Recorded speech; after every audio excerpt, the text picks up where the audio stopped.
नमस्कार, मैं हूं विनय सिंह। जेपीएससी 14th की जांच शुरू हुई थी और ये जांच होते होते 11 to 13th जेपीएससी में चला गया। वैसे लोगों की तस्वीरें भी आ रही हैं, वैसे लोगों का नाम आ रहा है जो लोग ये बता रहे थे कि वो गरीबी में रह करके पढ़ाई किए हैं, मजदूरी करते थे या फिर जोमेटो या स्विगी में काम करते थे, किसी के घर में काम करते थे।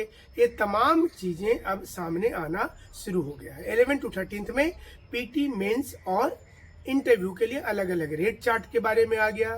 70 लाख तक का रेट चला गया और इसी बीच में खबर ये आई कि SC/ST स्टूडेंट से भी 3 लाख रुपया लिया जा रहा था पीटी के समय में। तो ये जब खुलासा हुआ है और उसमें जो समथिंग पाठशाला और पतंजलि वाले जो जिनका नाम आ रहा है उनके यहाँ और भी दस्तावेज हमें जानकारी मिली कि उनको पकड़ा गया है। तो 11 to 13th का आपको पता होगा कि जब रिजल्ट आया था रात के समय में, तो सबसे पहले जो है वो वहीं से लोगों को बताया गया था कि रिजल्ट आया है और बहुत सारे लोगों का ये करना चाहिए अब जांच की जो लोग पहले से आशान्वित हो गए थे कि उनका तो सिलेक्शन होकर ही रहेगा। तो ऐसे कौन कौन से लोग हो सकते हैं, इसकी भी जांच हमें लगता है कि CID को लगे हाथ कर लेना चाहिए। और इसके साथ साथ चूंकि जेपीएससी में FRO वाले फंस गए, पूरे के पूरे जो कॉपी निकलने की बात आई थी, ACF वाले फंस गए हैं और वैसे लोगों का नाम भी अब CID को मिल गया है कि कौन कौन लोग थे। और इसमें बहुत सारे लोग जो थे वो बोकारो से हैं, कुछ हजारीबाग के हैं, कुछ धनबाद के हैं, कुछ कोल्हान क्षेत्र के चाईबासा जमशेदपुर से हैं। तो ये CID के पास लिस्टिंग आ गई है। हाँ, कुछ जरूर से जेन्युइन होंगे, बट जब ऐसे लिस्ट आते हैं तो बहुत हौच-पौच हो जाता है। ऐसे में लोग क्या करते हैं, बोलते हैं चलो यार सारे एग्जाम को हटाओ। तो जो सदन में घोषणा हुई थी सिर्फ 3 एग्जाम की, हमें लगता है कि सारे का पहले तो जेपीएससी का हो ही जाना चाहिए, APP वाले का है, उधर JSSC में जा रहे तो PGT वाले भी पूरे बोल रहे हैं कि वहां तो पूरा गड़बड़ी हो गया था। इसके अलावा CGL तो मैंने सबसे अगर मतलब बोलेंगे बड़ा मुद्दा है तो CGL है। JEE वाले पे जांच शुरू हो गया, उस पर देखिए गिरफ्तारी हो गई। AE वाले पे भी आ रहा है जांच।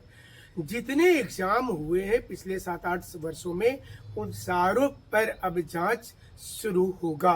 और जब ED की एंट्री होती है ना, तो ऑटोमेटिकली सेंट्रल एजेंसी आ जाती है, तो वो धीरे धीरे करके वो परत खुलते जाएगा। इसलिए CID की कोशिश होगी कि वो तमाम चीजों को खुद से सामने लाने की, ताकि एजेंसी पर लोगों का भरोसा रहे और कोर्ट में भी अगर मैटर जाता है, गया भी है तो उस पर रहे। क्योंकि मूल्यांकन पत्ती को लेकर सवाल उठ रहा है।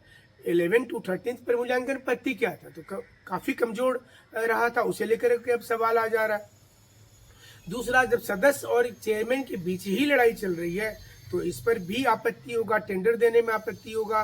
तो मनपसंद लोगों को अपने इंटरव्यू बोर्ड में बुला लेना। और ऐसा भी होता था कि जब हम लोग इंटरव्यू बोर्ड में बैठते थे मॉक वाले में, तो जिसके ऊपर बहुत भरोसा होता था कि इसका हो जाएगा, तो उसका होता ही नहीं है, उसको नंबर 30, 32, 35, 40 ही आता था। ऐसे में सवाल उठता है और सवाल जब उठ रहा है तो ये है। इसके साथ साथ एक दूसरा पक्ष भी है कि जो लोग पास किए हैं 14 जेपीएससी, वो लोग भी धरना पर बैठ गए हैं कि उनकी बात को भी सुना जाए, 600-700 के चलते नहीं किया जाए। लेकिन ऐसी सिचुएशन जब बनती है तो इस सिचुएशन में गवर्नमेंट का फेलियरनेस दिखता है। मतलब अगर आप सोचेंगे कि फेलियरनेस तो कंप्लीटली हुआ है और फेलियरनेस हुआ है, तो यहाँ पर सरकार को बड़ा डिसीजन लेना ही पड़ता है और इसलिए गवर्नमेंट अब इस डिसीजन को ले रही है। आगे और भी डिसीजन आपको देखने के लिए मिलेंगे।